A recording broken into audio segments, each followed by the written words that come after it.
Driving இன்ஸ்ட்ரக்டருக்கு 35 pounds 40 pounds பே பண்ணி tired ஆகிட்டிங்களா? இல்லாட்டி இவ்வளவு காசு பே பண்ணணுமே என்ற பயத்திலேயே லைசன்ஸ் எடுக்காமல் இருக்கிறீங்களா? உங்களுக்காண்டி தான் இந்த வீடியோ. டிரைவிங் இன்ஸ்ட்ரக்டருக்கு ஒரு பெனி கூட பே பண்ணாமல் எப்படி நீங்கள் உங்களுக்கு தெரிஞ்சவங்க ஃப்ரெண்ட்ஸ் அண்ட் ஃபேமிலி மூலமாக டிரைவிங் ப்ராக்டிஸ் பண்ணலாம். அதாவது உங்களை ப்ராக்டிக்கல் டிரைவிங் எக்ஸாமுக்கு எந்த ஒரு ஃபீயும் பே பண்ணாமல் லீகலாக எப்படி கார் லேர்ன் பண்ணுறதுன்னு சொல்லித்தான் இந்த வீடியோவில் நான் சொல்ல போகிறேன். நீங்கள் கணன் சேனலுக்கு புதுசுன்னா மறக்காமல் கணன் சேனலை சப்ஸ்கிரைப் பண்ணிவிடுங்க. இந்த மாதிரியான யூஸ்ஃபுல்லான கண்டென்ட்ஸை மிஸ் பண்ணாமல் பாருங்கள்.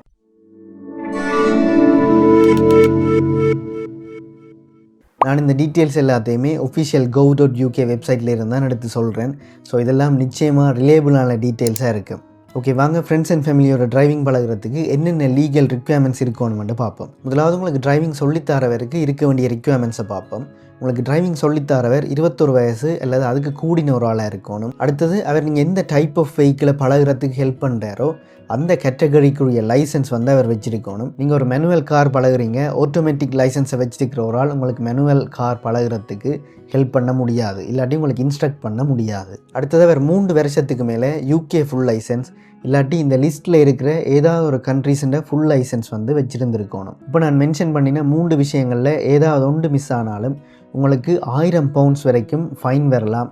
அதை விட உங்களோட ப்ரொவிஷனல் லைசன்ஸ்லேயே நீங்கள் லைசன்ஸ் எடுத்த பிறகு வார மாதிரி உங்களோட ப்ரொவிஷனல் லைசன்ஸ்லேயே 6 பெனால்ட்டி பாயிண்ட்ஸ் வரைக்கும் புக் பண்ணுவாங்க. அதை விட நீங்கள் ஃப்ரெண்ட்ஸ் அண்ட் ஃபேமிலியோட கார் பழகும்போது நீங்கள் மோட்டர்வேயில் ட்ரைவ் பண்ண முடியாது. உங்களுக்கு சூப்பர்வைஸ் பண்ணுறவர் அவர் இந்த ஃபோனை செக் பண்ண இயலாது. உங்களுக்கு சூப்பர்வைஸ் பண்ணுறதை தான் அவர் அந்த காரில் இருக்கும் வரைக்கும் அதில் தான் ஃபோக்கஸ் பண்ண வேணும். அதை விட நீங்கள் பேசஞ்சர்ஸை வந்து ஏற்ற இயலாது. இதை விட கட்டாயமாக நீங்கள் பழகிற காருக்கு உங்களோட ஓன் இன்சூரன்ஸ் இருக்கணும். இதை நீங்கள் 2 விதமாக செய்யலாம். ஒன்று, உங்களுக்கு பழக்கிறவர் இப்படி ஒரு ஆள் இந்த காரில் பழகிறாருன்னு சொல்லி உங்களோட ப்ரொவிஷனல் லைசன்ஸ் ஆட் பண்ணி உங்களை ஒரு லேர்னர் டிரைவராக வந்து அவர்கிட்ட இன்சூரன்ஸில் ஆட் பண்ணலாம். அப்படி இல்லாட்டி நீங்களே நீங்கள் பழகிற காருக்கு வந்து உங்களோட ப்ரொவிஷனல் லைசன்ஸை வச்சு லேர்னர் டிரைவர் இன்சூரன்ஸ் கட்டாயமாக போட்டிருக்கணும். இந்த 2ல் ஏதாவது ஒன்று வந்து நீங்கள் கட்டாயம் செஞ்சுருக்கணும். இப்படி எந்த ஒரு இன்சூரன்ஸும் இல்லாமல் பழகிறது இல்லீகல். இது எவ்வளவு சீரியஸான ஒரு விஷயம்னா, நீங்கள் இன்சூரன்ஸ் இல்லாமல் ஓடி பிடிபட்டால் உங்களுக்கு அன்லிமிட்டெட் ஃபைன், அதாவது எந்த ஒரு ரேஞ்சிலையும் வந்து உங்களோட ஃபைன் இருக்கலாம். லீகலாக ஒரு போலீஸ் ஆஃபீஸர் வந்து அவர் என்ன மூட்டில் இருக்கிறாரோ அன்றைக்கு உங்களுக்கு அவர் நினைச்ச மாதிரி ஒரு ஃபைனை உங்களுக்கு போட முடியும். அதை விட 8 பெனால்ட்டி பாயிண்ட்ஸ் வந்து உங்களோட ப்ரொவிஷனல் லைசன்ஸில் புக் பண்ணுவாங்க. நீங்கள் அது லைசன்ஸ் எடுத்த பிறகும் உங்களோட லைசன்ஸுக்கு அப்படியே ட்ரான்ஸ்ஃபர் ஆகும். ஸோ அவ்வளவு சீரியஸான ஒரு விஷயம் தான் இந்த இன்சூரன்ஸ். ஸோ நீங்கள் ஃப்ரெண்ட்ஸ் அண்ட் ஃபேமிலியோட ஹெல்ப்போட ட்ரைவ் பண்ண லேர்ன் பண்ணுறீங்கன்னு சொன்னால் மறக்காமல் இன்சூரன்ஸ் போட்டுருங்க. இதை விட நீங்கள் காரோட ஃப்ரண்ட் சைடும் பேக் சைடும் கிளியராக விசிபிள் ஆகிற மாதிரி எல்போர்ட்ஸ் வந்து டிஸ்பிளே பண்ணியிருக்கணும்.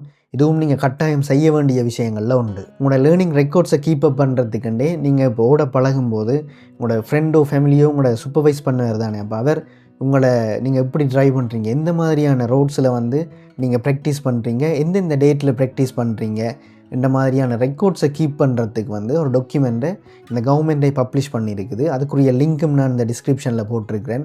அதையும் நீங்கள் எடுத்து யூஸ் பண்ணி கொள்ளலாம். அந்த டாக்குமெண்ட்டை கீப் அப் பண்ணுறதும் உங்களுக்கு ஒரு ஹிஸ்ட்ரி இருக்கும். நீங்கள் இந்தந்த டேட்டில் இந்தந்த ரோட்ஸில் நீங்கள் ட்ரைவ் பண்ண பழகி இருக்கிறீங்க, என்னென்னத்தை நீங்கள் இம்ப்ரூவ் பண்ணணும், இந்த மாதிரியான ரெக்கார்ட்ஸை நீங்கள் வச்சுருக்கலாம். ஸோ அதையும் டவுன்லோட் பண்ணி யூஸ் பண்ணிக்கொள்ளுங்கள். இந்த வீடியோ உங்களுக்கு நிச்சயமாக யூஸ்ஃபுல்லாக இருந்திருக்குன்னு நினைக்கிறேன். இந்த வீடியோக்கு மறக்காமல் லைக் பண்ணிவிடுங்க. கணன் சேனலையும் சப்ஸ்கிரைப் பண்ணிவிடுங்க. இன்னொரு வீடியோவில் சந்திப்போம். பாய் ஃபார் நவ்.